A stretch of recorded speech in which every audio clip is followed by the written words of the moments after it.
फिर भी आए हैं रफू करके, चाक है जिगर फिर भी आए हैं रफू करके, जाएंगे हकीकत से सबको रूबरू करके, प्यार की बड़ी इससे और मिसाल क्या होगी, हम नमाज पढ़ते हैं गंगा में वजू करके। स्वागत है, आइए। इमरान जी, हमारे 5 एडिटर्स यहाँ पर हैं। राजगोपालन जी हमारे साथ हैं, विनोद शर्मा जी हमारे साथ हैं, राशिद किदवई जी हमारे साथ हैं, राम गोपाल जी हमारे साथ हैं और राम कृपाल जी हमारे साथ हैं और कार्तिकेय शर्मा हमारे साथ हैं। आपका जोरदार स्वागत। और सबसे पहले तो मैं आपसे ये पूछना चाहूंगा कि जिन मंचों पर आप सुपरस्टार हो चुके थे, वहां बड़े बड़े शायर कहते थे और सलाह देते थे कि आप क्या मुझको नवाजेंगे जनाबे आली, सल्तनत तक मेरे इनाम में बिक जाती है। वो सियासत का इलाका है, उधर मत जाना, आबरू कूचाए बदनाम में बिक जाती है। समाज को अगर बदलना चाहते हैं तो हर उस फील्ड में जाकर के खुद को आजमाइए जहां से आपको लगता है कि समाज को कंट्रोल किया जा रहा है, देश को कंट्रोल किया जा रहा है। मुझे एक वक्त के बाद लगा कि मंच अब जब मंच ही कंट्रोल हो रहा है तो फिर वहां चलो जहां से मंच कंट्रोल हो रहा है, जहां से कलम को कंट्रोल किया जा रहा है। तो मैंने बुद्धिसेन शर्मा जी को कभी सुना था, उनका एक शेर था कि दिए बुझाती शोलों को भड़काती है, आंधी को भी दुनियादारी आती है, यार सियासत की गलियों में मत जाना, नागन अपने बच्चों को खा जाती है। हम इलाहाबाद में उनका एक शेर ये भी सुन रहे थे, तो हम राहत इंदौरी को भी सुन रहे थे कि यारों के भी दांत बहुत जहरीले हैं, तो हमको भी सांपों का मंतर आता है। तो हमने सोचा चलते हैं और मंतर आजमाते हैं, तो सियासत की दुनिया में आ गया। एक हमारे साथ एडिटर साहब हैं जिन्होंने इस फैमिली को कवर किया है, काफी सीनियर जर्नलिस्ट है। विनोद जी, आपका सवाल। फैमिली को नहीं, मैं उस पार्टी को कवर किया है। शो नहीं, मैं एक सवाल ये पूछना चाहता हूँ कि आपने कुछ नज्म लिखी है कोई राहुल गांधी पे या प्रियंका गांधी पे? नज्म मतलब मैंने 4 मिसरे लिखे हैं, मैं भारत जोड़ो यात्रा के दौरान मैंने नज्म लिखे। सवाल नहीं, मैं इंतजार कर रहा हूँ कि वो सुनाए, उसके बाद मैं अपना सवाल पूछूंगा। मैंने 4 मिसरे कहे थे। मैं तरन्नुम में सुनाऊं या तहत में सुनाऊं? तरन्नुम में सुनाओ। तरन्नुम में सुनाना है। खौफ नहीं जिसे मुरझाने का, मैं उस गुल के साथ खड़ा हूं। मैं जो बात कह रहा था कि जो साहस है उनमें, खौफ नहीं जिसे मुरझाने का, मैं उस गुल के साथ खड़ा हूँ।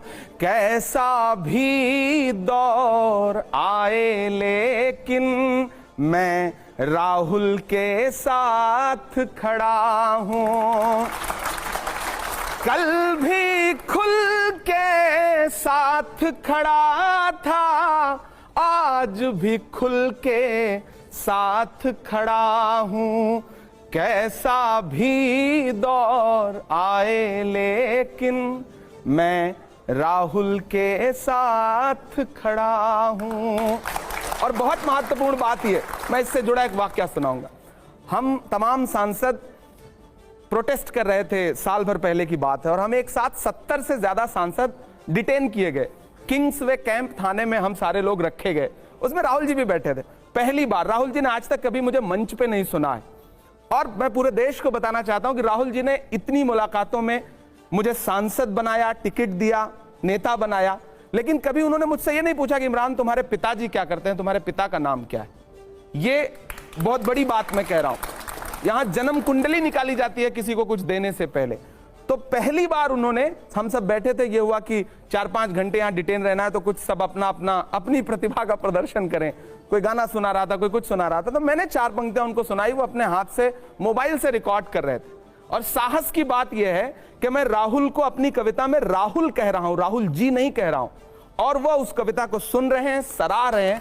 यह खूबी है राहुल जी की। विनोद जी, देखिए, पॉलिटिक्स से संबंध रखने वाले बहुत से शायर, बहुत से कवि हैं। अगर आप साहिर को सुने तो वो भी राजनीति की बात करते थे अपनी कविताओं में जी। हबीब जालुब तो हाँ, स्टेज से बोलते थे कांग्रेस की एक टाइम पे, इलेक्शन फ्रीडम स्ट्रगल की से पहले। और फैज साहब ने जो शायरी की है, जो लाइनें लिखी हैं, वो दुनिया भर उसको दोहराती है। वो एक रेबेलस शायर थे।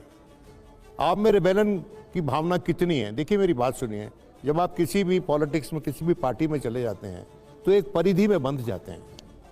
जैसे एक परिंदा होता है ना, एक शायर, वो परिंदा है, वो फिर उसको आपने एक पिंजरे में बंद कर दिया। आप पिंजरे का कर्तव्य निभा सकते हैं? बहुत अच्छा सवाल आपने पूछा है। वसीम साहब का एक शेर है कि कौन सी बात कहां कैसे कही जाती है, यह सलीका हो तो हर बात सुनी जाती है। मैं खुशनसीब हूं कि मैं इलाहाबाद विश्वविद्यालय का पढ़ा हूं और हिंदी साहित्य से मैंने परास्नातक किया है, पोस्ट ग्रेजुएशन किया है। तो इलाहाबाद आपको एक अलग तरह की खूबी सिखाता है, वहां के चौराहे, वहां की चाय की दुकानें, हॉस्टल की कैंटीन। तो कांग्रेस पार्टी की राजनीति में शामिल होने के बाद मुझे अच्छा लगता है कि राहुल जी और प्रियंका जी दोनों लोगों ने हमेशा एक बात कही कि राजनीति में आ गए हो, लेकिन जो काम पहले करते थे उसको मत छोड़ना। कवि सम्मेलनों में जाओ, मुशायरों में जाओ, लोगों के बीच जाओ। वो आपको मतलब 100% एकदम राजनीतिक नहीं बना देना चाहते हैं। वो चाहते हैं आपके अंदर का साहित्य जिंदा रहे। और मैं हमेशा से, आज भी मैं उसी तेवर के साथ कविताएं लिख रहा हूं, उसी तरह से पढ़ रहा हूं। जिन मुद्दों पे मैं पहले बोला करता था, सियासत और सत्ता की आंख से आंख मिला करके, मैं आग से लड़ने निकला हूं, अंगारों से क्या डरना। मैं शायर हूं, एक शायर को सरकारों से क्या डरना। मैं लड़के बोल रहा हूं और मैं आपसे भी गुजारिश करूंगा, जहां भी आपको लगे कि मेरी कलम में धार कम हो रही है, आप मुझे बताइएगा। आप हमारे बड़े हैं, बुजुर्ग हैं, कान पकड़िएगा और कहिएगा कि थोड़ी धार और लाओ, कुंद हो रही है। तो मैं आपसे वादा कर रहा हूं कि मैं आपके पाले में खड़ा मिलूंगा। आपका कर्तव्य है अपने नेताओं का कान पकड़ना भी। बहैसियत शायर, एक बड़े शायर, बड़े हिंदी के कवि होते थे, उन्होंने पंडित जी के मरने के बाद, पंडित जवाहरलाल नेहरू, इतना आइकॉनिक फिगर, उनके देहांत के बाद लाइनें लिखी थी, टिक टिक टिक टिक टिकर बोला पंडित जी नहीं रहे, पर जब तक रहे प्रधानमंत्री रहे। बड़ा कटाक्ष है ये। आपका उस पर रिएक्शन? जिन्होंने कविता, आप जिन कवि का जिक्र कर रहे हैं, मैं उनके साहस को भी सलाम करूंगा और कांग्रेस पार्टी और बाद के नेताओं की सहनशीलता और साहित्य के प्रति उनके सम्मान का भी शुक्रिया अदा करूंगा। आज आप लिख दें तो स्थिति यह है कि कहीं पत्रकार जेल भेजे जा रहे हैं, कहीं कलमकार जेल भेजे जा रहे हैं। उस समय लोग सुनते थे, नेहरू जी कवि सम्मेलनों में जाके बैठते थे और कवि सम्मेलन सुनते थे, सामने से अपनी आलोचना की कविताएं सुनते थे, मुशायरा सुनते थे।